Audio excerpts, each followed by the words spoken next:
Good day, everyone. I apologize for my mistake on a couple of weeks previously. Last week was week 33, not 27. Today is week 34, Memory Verse Challenge 2023. Vacation Recovery Part 2. I loved going on vacations, and I still do. I value the time spent away from my surroundings at home, at school, at work, and I get to visit other churches. There is always extra work and projects that occupy our time. But to get away from everything provides spiritual, physical, mental healing and rest. But most importantly, quality time with God to receive from Him without distraction, because our agendas are not in His way.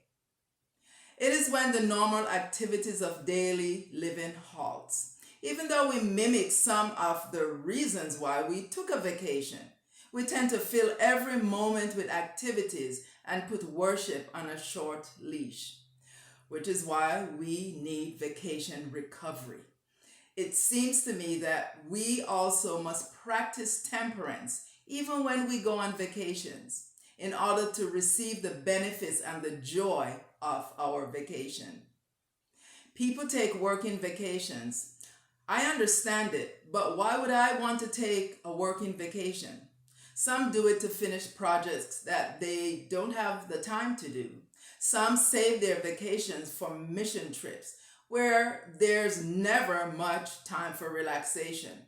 But then that is not the goal of their working vacations. It might be relaxing to them. I am not sure that that would be fun for me, nor would I feel relaxed. I would really need a vacation recovery from that vacation.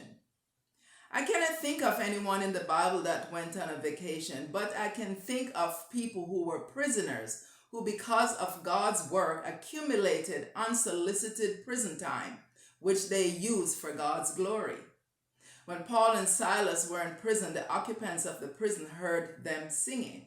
When John was exiled on the island of Patmos, he wrote the most wonderful book of Revelation. And Paul, a prisoner, was on a ship and realized the stormy trouble ahead. He admonished those in charge to listen to him before they entered the deadly waters, but they ignored him.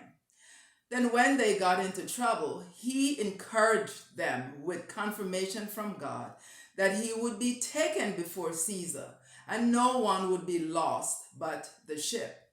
They were eventually shipwrecked and grounded on the island of Malta, where another miracle happened. Now, these weren't vacations, but wherever we are, whatever the circumstance, do all to the glory of God. When these men were in situations where they had no control, it was one of the most productive times in their lives because they were faithful and God was in control. I don't know about you, but vacations should not be when we put our worship time on a short leash. We must give God all the leverage that we can. I am thankful for God's mercy because when we claim Jesus as our Savior, wherever we are and whatever we're doing, He is always with us. My conclusion is God deserves the same respect and time on our vacations as we would give Him at home. In fact, on vacations, we have more time to spend with God, uninhibited by time and deadlines. We must take advantage of that time. And perhaps we wouldn't need vacation recovery time, because with Jesus, it is all joy. Colossians 5:4, walk in wisdom towards them that are without, redeeming the time.